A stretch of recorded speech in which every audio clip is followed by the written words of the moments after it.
বলেছে আয় আয় হাতের লাশ নিয়ে যা। আপনারা দেখেছেন না? আপনারা দেখেছেন না? এই সুরকে আমরা বলতে চাই আমার ভাই লাশ আমরা নেব, তুই দিয়ে যা, লাশ তুই দিয়ে যা। যেহেতু বলেছে লাশ নিয়ে যা, তার মানে বোধ হয় তোর কাছেই আছে। এগুলো কেন বললো?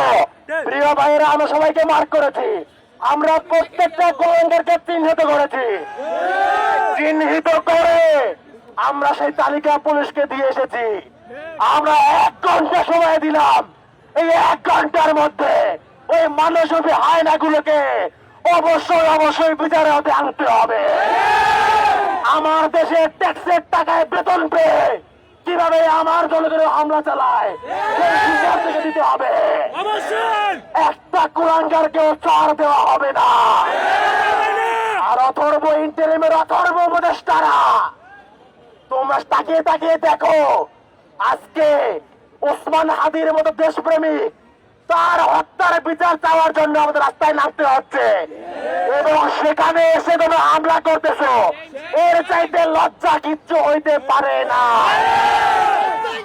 প্রিয় ভাইয়েরা, আপনারা দেখেছেন আজকে সারাদিনে পুলিশের মধ্যে কিছু কুলাঙ্গাররা যারা জুলাইতে হামলা করেছিল এবং জুলাইয়ের ক্ষোভ এখনো রয়ে গিয়েছে, সেই পুরনো আক্রোশটাকে আমাদের ভাই বোনদেরকে পিটিয়েছে।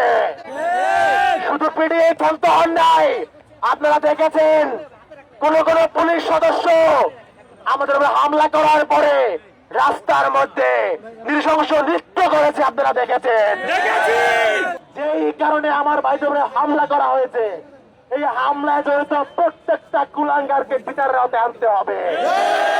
আমার দেশের ট্যাক্সের টাকা বেতন পেয়ে আমার ভাইদের উপরে হামলা করবো, আঙুল তুষবো না আমরা।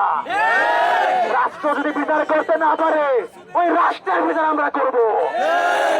আপনারা দেখেছেন গতকাল ওসমান হাদির স্ত্রী, শুধু স্ত্রী নয়, তার 10 মাস বয়সী সন্তান, তাকে পর্যন্ত রাস্তায় নামতে হয়েছে। 10 মাসের শিশু সন্তান, সে কি বুঝে তাকে কিনা পিতার হত্যার বিচার পাওয়ার জন্য রাস্তায় নামতে হয়েছে। যদি আমরা প্রশ্ন করি তার পিতার অপরাধ কি, তাহলে কেন খুন করা হয়েছে? তার পিতার সবচাইতে বড় অপরাধ হচ্ছে এই দেশটাকে জান প্রাণ দিয়ে ভালোবাসা।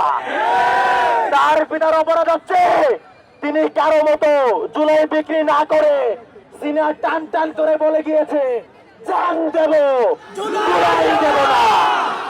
আজকে তুমি তাকিয়ে দেখো ওসমান হাদি, তোমার সেই কথা বাস্তবায়ন করার জন্য আজকে হাদি চত্বরে হাজারো হাদিরা দাঁড়িয়ে আছে। আমরা কি পারবো ওসমান হাদির স্বপ্নের বাস্তবায়ন বিনির্মাণ করতে? আমাদের এই লড়াই শুধু আজকে একদিনের জন্য না। প্রথম কথা হচ্ছে, আজকে আমরা যেন এসেছি, যে কারণে এসেছি, ইনকলাব মঞ্চের নেতা কর্মীরা যমুনায় বসতে বাধ্য হয়েছে কি কারণে? তারা চেয়েছিল জাতিসংঘের অধীনে তদন্ত করার জন্য ওসমান হাদি হত্যার ঘটনা। প্রথম কথা হচ্ছে, ইনকলাব মঞ্চের দাবি বাস্তবায়ন করতে হবে হবে হবে।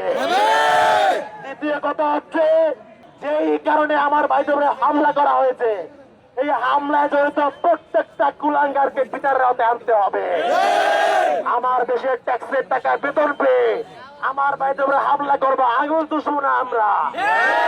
রাষ্ট্র যদি বিচার করতে না পারে, ওই রাষ্ট্রের বিচার আমরা করব। আপনারা বুঝে আছেন তো? আমরা পারবো তো? প্রিয় ভাইয়েরা, শুধু এগুলোই না, আমাদের সামনে ওসমান হাদির দৃষ্টান্ত আছে।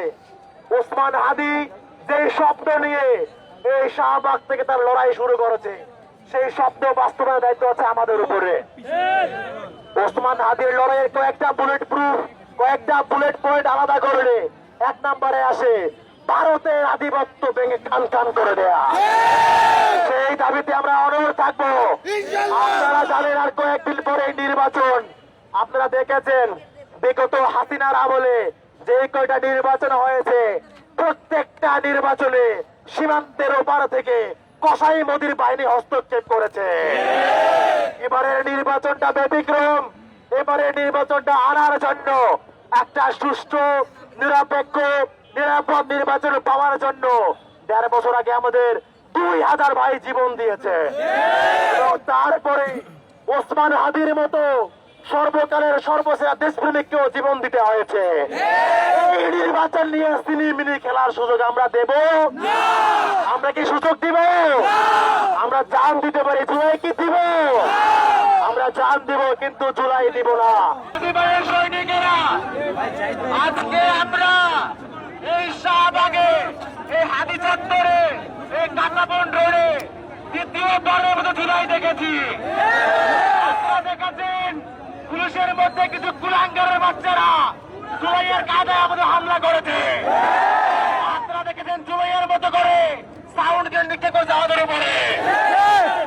আমরা কষ্ট বলতে চাই, আমাকে কারবার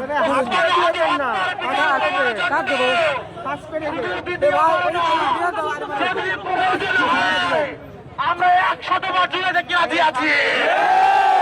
আপনারা রাজি আছেন তো?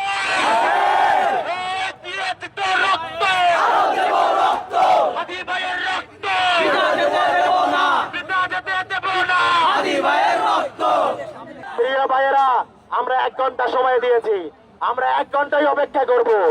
আমরা দেখতে চাই 1 ঘন্টার মধ্যে এই ব্যর্থ ইন্টারিম ওই সমস্ত চিহ্নিত কুলাঙ্গার গুলোকে বিচারের মুখোমুখি করে কি করে না। যদি রাষ্ট্র বিচার করতে ব্যর্থ হয়, ওই রাষ্ট্রের বিচার আমরা করবো ইনশাআল্লাহ।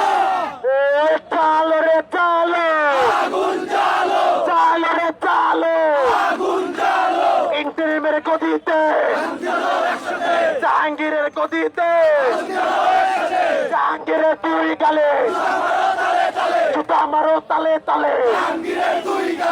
অবস্থা এমন, জুতা মারলেও শেষ হয় না, এগুলো তো লজ্জাই নাই।